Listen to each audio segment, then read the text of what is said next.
Politika jetësore për qytetarët e Shkodrës, grupi PSD se i shef përkthenimet në vazhdim të paligjshme duke qenë se jena në fusha zgjedhore dhe nuk do të marrim pjesë. Faleminderit. Është në drejtën tuaj.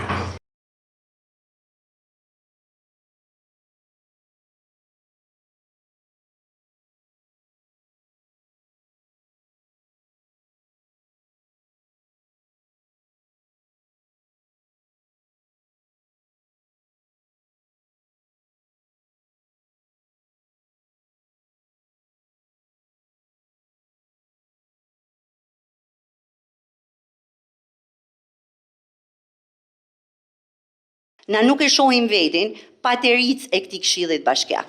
Prandaj me keqardhje nuk mund të bëna pjesë e këtij votimit. Faleminderit. Në fakt ju e votuat ranin e ditës.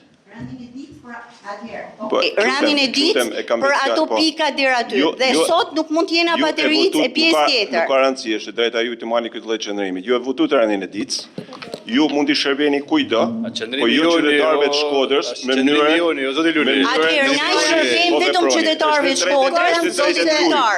Na i shërbejmë vetëm qytetarëve të Shkodrës dhe kërkuj tjetër. Na i kena shqyrtuar me shumë vëmendje, pikë për pikë, dhe nuk mund të jena pjesë e patërisë. Nëse ke dëshirë nuk të intereson fare. Atëherë, unë për sa i përket dy projekt vendimeve që ju cituat, ju lutem mos disinformoni pak në qytetarët e Shkodrës. Për braktisë sa dhe në Këshillit, Shkodrën të sot vite dhe sot e për braktisin edhe herë. Ja, edhe braktisë keni braktisë ju Shkodrën, jeni ju ata që keni vu shkretën Shkodrës. Asilositeti të kanë, ju nuk e doni Shkodrën, po ju keni me pas hyumjen me 1-2, keni me pas i keni me fitu. Vjollca, të lutem, shfrytëzoni mundësinë për të debatu dhe për të votuar në të mirë të qytetarëve të Shkodrës. Kjo lloj braktisit nuk i shërben kërkuj, përveç individëve të cilat janë jashtë kësaj salle. Është në drejtën tuaj. Po, zonja Kavaja. Do t'ju lutesha zonjave, me që janë vetëm zonja nga partia PSD, të qëndrojnë, sepse nuk ka të bëjë as pak me përzierjen elektorale apo fushat politike, por janë projekt vendime të cilat prekin drejt për së drejti qytetarët shkodran. Prekin qytetin e Shkodrës. Duhet të ketë një reagim qytetar me qëndrimin e tyre këtu, në këtë mbledhje Këshillit, për të votuar projekt vendime si ato që kanë të bëjnë me administrimin e plazhit Velipojës, marrjen e fondeve për qytetin e Shkodrës nga Ministria e Mbrojtjes dhe Emergjencave Civile, gjëra të cilat kanë një rëndësi të veçantë për qytetin e Shkodrës, ku po përmend vetëm disa prej tyre dhe janë të shumta në fakt, sepse janë 13 pika të cilat do të diskutohen në vazhdim të kësaj mbledhje. Do t'ju lutesha edhe një herë që të ktheheshin për të treguar qytetarinë e tyre dhe rëndësinë që ka qyteti i Shkodrës. Faleminderit zonja Kavaja. Interpretimi jot nuk na intereson fare. Atëherë, unë në sa i përket dy projekt vendimeve që ju cituat, ju lutem mos disinformoni pak në qytetarët e Shkodrës. Për braktisë sa dhe në Këshillit, Shkodrën të sot vite dhe sot e për braktisin edhe herë. Ja, edhe braktisë keni braktisë ju Shkodrën, jeni ju ata që keni vu shkretën Shkodrës. Asilositeti të kanë, ju nuk e doni Shkodrën, po ju keni me pas hyumjen me 1-2, keni me pas i keni me fitu. Vjollca, të lutem, shfrytëzoni mundësinë për të debatu dhe për të votuar në të mirë të qytetarëve të Shkodrës. Kjo lloj braktisit nuk i shërben kërkuj, përveç individëve të cilat janë jashtë kësaj salle. Dashuri, do kisha dashur me thonë që realisht është e turpshme që braktiset, jo solla, ata sot s'kanë pa bojkot, puna vazhdon, kanë braktis hallet e qytetarëve, kanë braktis nevojat e të qytetarëve. Ne si anëtar të Këshillit Bashkiak kemi ardhur të gjitha partitë që mund të jenë prezent në këtë sallë me voten e qytetarëve, që do të thotë nuk janë përfatësues vetëm të tyre apo të partisë tyre, po janë përfatësues të qytetarëve. Për te faktit të referimit që bani përsërisha pak më përpara që në fakt nuk rezulton ashtu, mënyra se si e shpjegoj, kryetarja e Shestani, që në fakt nuk rezulton ashtu, ne gjithë kemi projekt vendimet, bani një trajtim ligjor që nuk qëndron ashtu, po mbase vetë bashkia dhe administrata e shpjegon.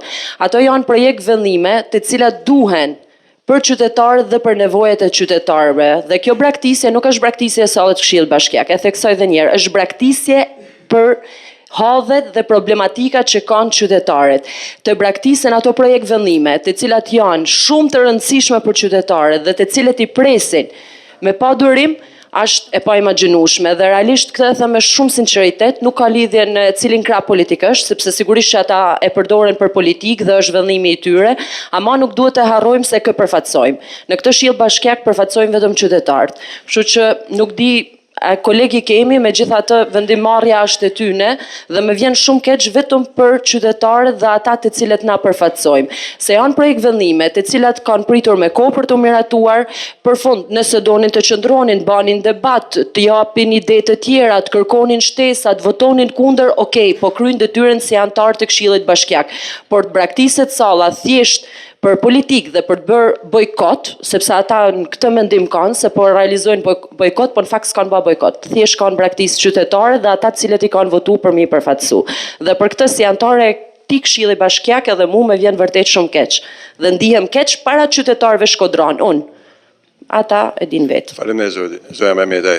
Tonim falje qytetarëve Shkodran që për shkak të përdorjes dhe shfrytëzimit të fushatës elektorale që fatkeqësisht duket se ka nisur, po preken interesat e Shkodrës drejt për drejt.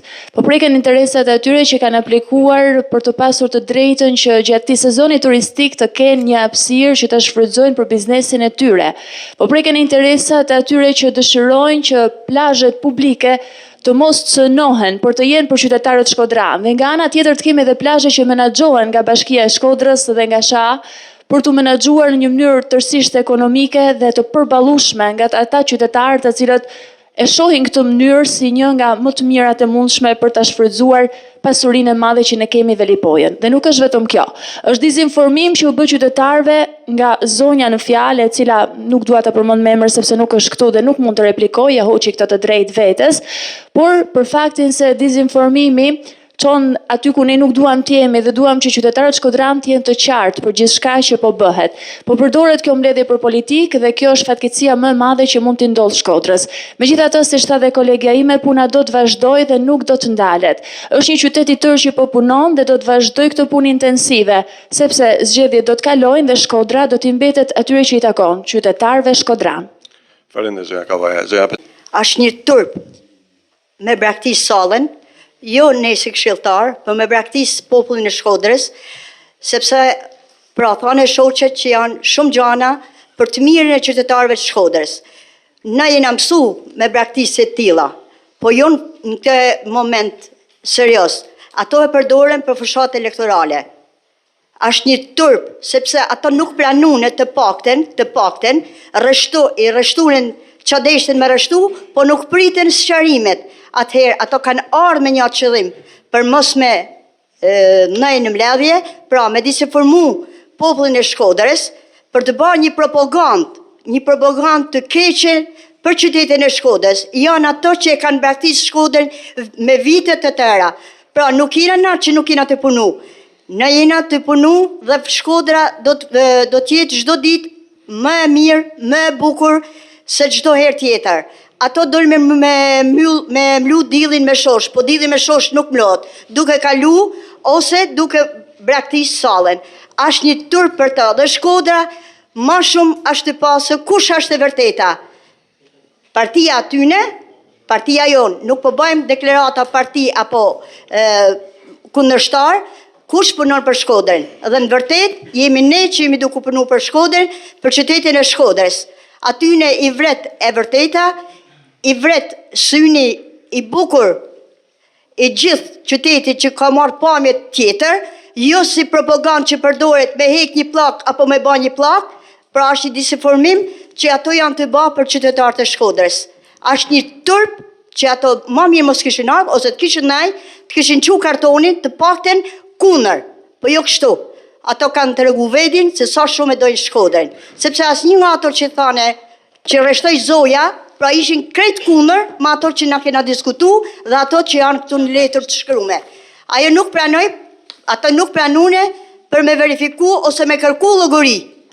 Po jo me rreshtu fjalë që nuk janë të vërteta. Po shkodranët i njohin mirë se kush janë këta. Po do ta marrin përgjigje me 11 maj, sikur e kanë marrë vitin 21, 23 dhe përsëri me 11 maj do ta shohin se kush është Partia Socialiste dhe kush janë ata. Faleminderit Petani. Gjithë është i keqardhje për kolegët tonë të partive të tjera, të cilët sot tregunen që nuk janë personat të cilët janë zgjellë nga qytetarët e Shkodrës për të shërbyer këtij qyteti, por janë ato që në ditët kur kena nevojë për me dhënë një shtys zhvillimit të këtij qyteti, i cili çdo ditë po merr pamje tjetër, braktisin mbledhjen. Sot janë disa pika shumë të rëndësishme dhe etike për qytetin e Shkodrës, të cilat nuk bin ndesh asnjëna prej tyre me asnjë pikë ku cënon kodin zgjedhor, pra janë pikat të cilat janë shumë të prekshme dhe jemi në prag të sezonit turistik, ku një shoqëri e re e cila do të marrë në administrim jo pjesën publike, por pjesa private, aq përqindja e saj takon kësaj shoqërie për mirëmarrjen e administrimin dhe menaxhimin e kësaj, nuk është e drejtë ta braktisim dhe të mos e votojmë. Një pikë shumë e rëndësishme e kësaj mbledhje është një projekt vendim që ka të bëjë me një shtesë tek fondi emergjencave, ku janë rreth 210 milion lekë të vjetra, të cilat ju vinë në ndihmë njerëzve dhe familjeve të cilët hasin në fatkeqësi të ndryshme, gjithashtu edhe 60 milion lekë të tjera të vjetra për shemje dheut apo mirëmarrje rrugësh. Pra janë pikat e cilat nuk kanë lidhje fare me fushatën zgjedhore, por kjo është zgjedhja e tyre, besoj se qytetarët e Shkodrës dinë të vlerësojnë, nesër nuk do të jetë vonë dita e zgjedhjeve ku secila prej tyre do të marrin përgjigjen e duhur. Faleminderit zoti kryetar. Faleminderit zoti Noa. Prezant janë 20 qytetarë mbledhjen e Këshillit Bashkiake deklaroj të mbyllur. Faleminderit.